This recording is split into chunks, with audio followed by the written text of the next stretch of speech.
All right. Hello there. Welcome, welcome, welcome. Now, the conversation is, what can a banker do after employment? What next after employment in the bank?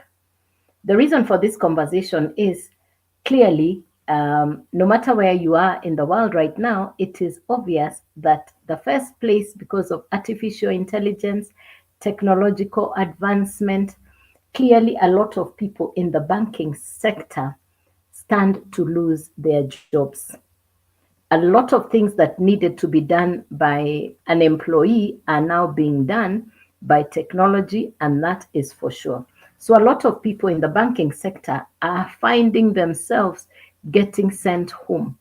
Not too long ago, I think in just the last few days, one of the biggest banks in my country, Kenya, has sent home 1,500 employees. They have gone home, they have lost their jobs.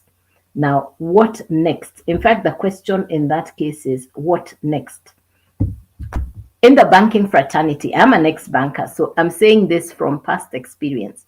The first thing you do when you get your bank job is you already know your profession, your career has a certain element of standard, class, expectation, not just by you, but community and society. Everybody knows you're working for the bank. In fact, your brand name is you work for the bank. Yes, you actually your identity is Joyce of the particular bank you work for. That's how we show up in the marketplace as bankers. So that tag hangs around you as a bank employee, such that when it is time to exit the bank, that sense of identity, you don't know who to say you are. Who are you in terms of identity? Who do you say you are, after you have left the bank? So it comes with identity. This is who I am. My name is Joyce from this and this bank. Now, when that now goes away, you have to now decide, who am I going to brand myself as? Now, the reason I'm doing this video is to be able to connect or resonate with people in the banking industry who, after they exit the bank, are wondering, what do I do next? You see, as a career banker, unless you have the capital to go and start your own bank, trying to fit in from one bank to the other becomes an option.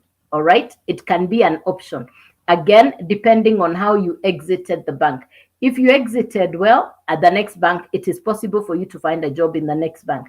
But with the current trend, with technological advancements, you might not get the opportunity to work in another bank, because they're also right sizing, restructuring, cutting down on staff. So what is it that a next banker can do? What is it that you can do that will allow you to have the good income you're used to? You see, a banker has so many benefits and privileges. You find a banker has a nice car, a nice house. Those are the fringe benefits of working in the bank.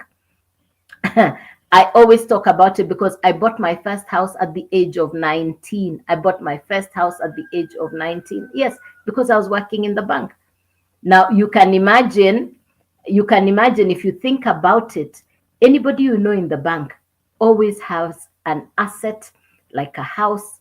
They get to buy a nice car. They have a good standard of living. So back to when they exit the bank, what is it that this person is going to be able to do? What is it that this person is going to be able to do? So that's the conversation we are going to be having. What next? What is it that you can do when it is time to look for a plan B? You're now at home. What is it that you can do? Speaking as an ex-banker, this is what I do now. I work from home. I've been an entrepreneur for over 20 years. But in that 20 years, I discovered running a business with overheads, particularly in the season we are in. The last thing you want to do is take the benefits you have from the bank and try and set up a traditional business. You don't understand the outside world.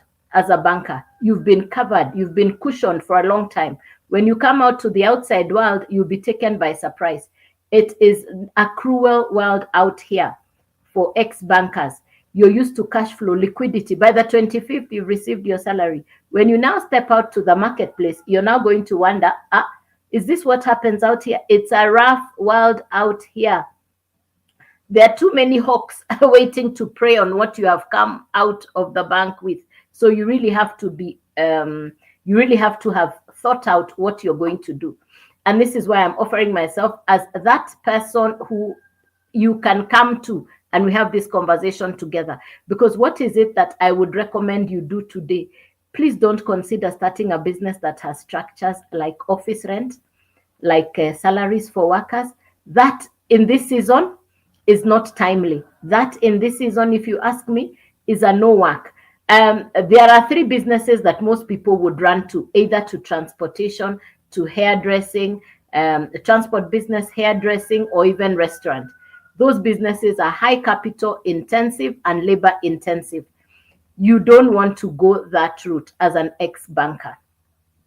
You've been working with kids' gloves. You've been handled with kids' gloves. When you come out to the outside world, the last thing you want to have to deal with is monitoring staff, monitoring employees. I remember one of my friends who was running a restaurant, and this is what she told me. She woke up, she went into the back, into the kitchen to see what the staff were doing. And, she discovered they'd make chips and sausage. And she decided one morning to just wake up and push the swing door and go to the back of the kitchen. Her name is Josephine, beautiful lady. Now she goes to the back of the restaurant, and she just walks into one of her chefs, one of her chief chefs, has just thrown a sausage into his mouth. He had been eating the full sausage.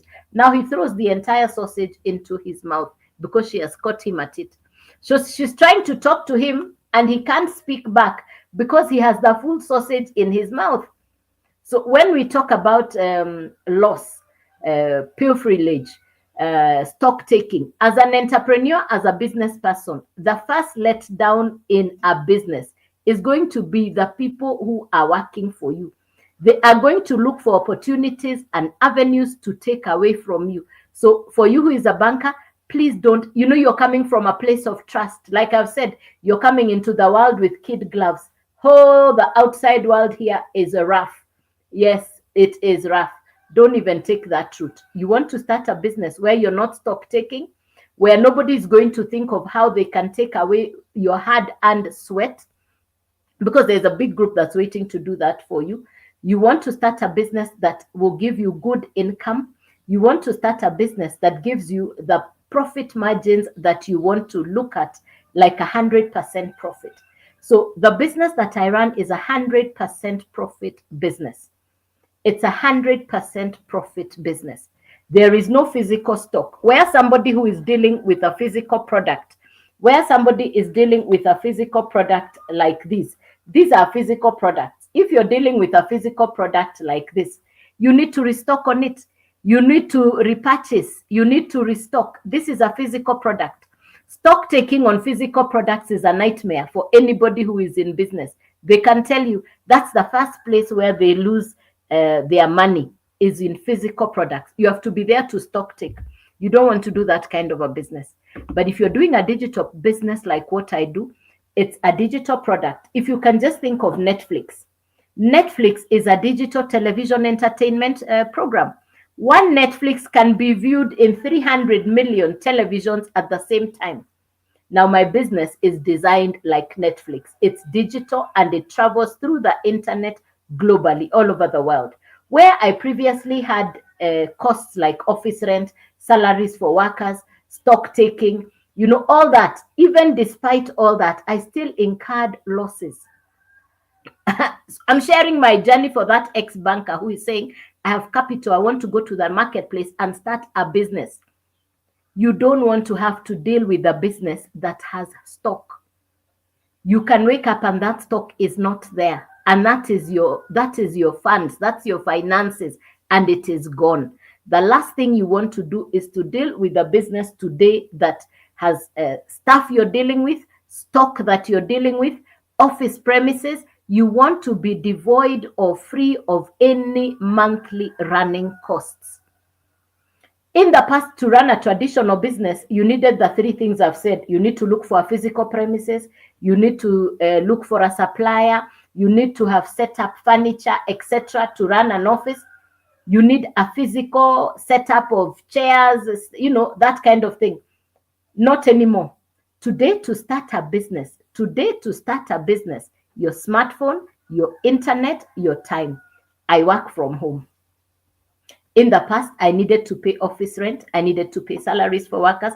I had operational costs.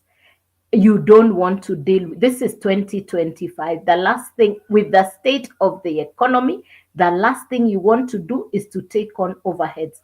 No matter how brave you are, you want to ask yourself, what is it that I can do without commuting?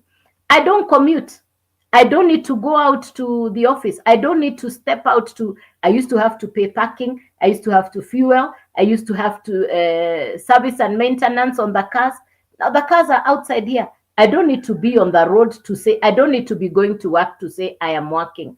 Not necessarily. No, you can work from home. Go to Europe and America. It's the #1 trend that is happening right now. People are working from home. You are a banker, you definitely have a place to work on, which is your home, because you already got that facility from the bank. You can convert one of the rooms in your house to become a home office, and you can do exactly what I am doing, working from home. No monthly overheads. It's a once-off purchase on a digital program, and you can resell the same program over and over again. It's a once-off purchase, no monthly fees, no resubscription, no renewal. This is not MLM. There is no upline, no downline, no referral, no recruiting, none of that. It's 100% profit. You purchase the program once, you own the program, and you can now resell it over and over again. And it's 100% profit coming to you. If you'd like to know more about this, the detail is on my profile. Just get to joycewawerudigital.com and you're going to get the access on how you can get started. I'm available. I'm willing to show you how you can get started on a home-based business that pays you 100% profit. You choose the point at which you want to get started at. I market 4 digital done-for-you programs. It's an American educational course that will teach you social media skills. It's a once-off purchase. You own the program. You're going to spend time scrolling through social media. At the end of today, you can actually compute. On average, we are told people are spending 3 to 4 hours browsing through social media, watching content. I can tell you for certain, that's exactly about the same time I spend online. So why not convert my scroll time to become a viable business venture? So when I came across this blueprint, a step-by-step process that shows you how you can build a business from the convenience of your home. My only running cost is my internet and my time. That's it. No monthly fees, no monthly overheads. It's a once-off purchase. It's 100% profit when you resell to your customers. So I market 4 done-for-you programs. There's $100, $300, $600, and $900. These are the 4 programs that I market.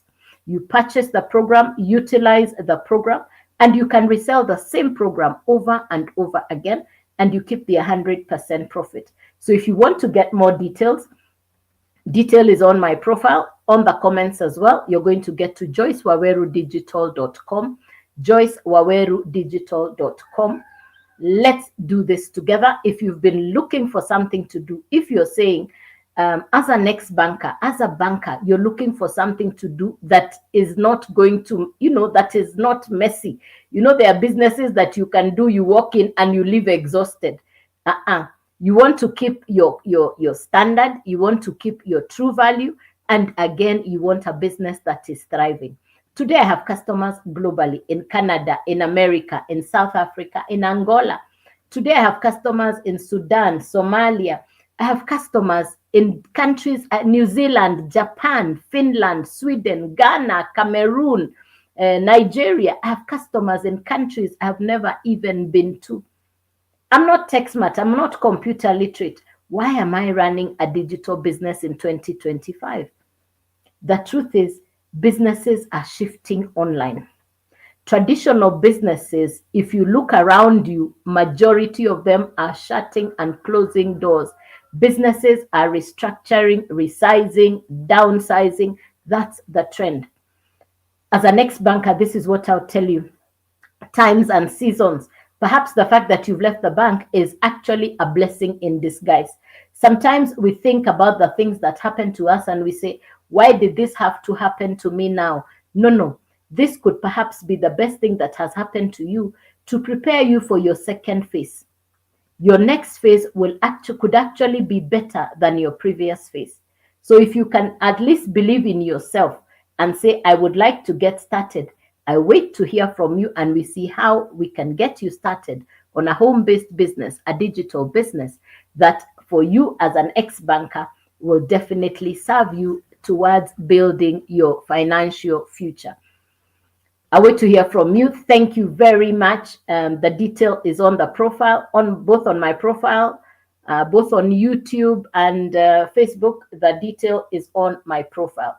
I wait to hear from you. Good day, God bless, and do have a lovely rest of the day. Thank you. Bye-bye.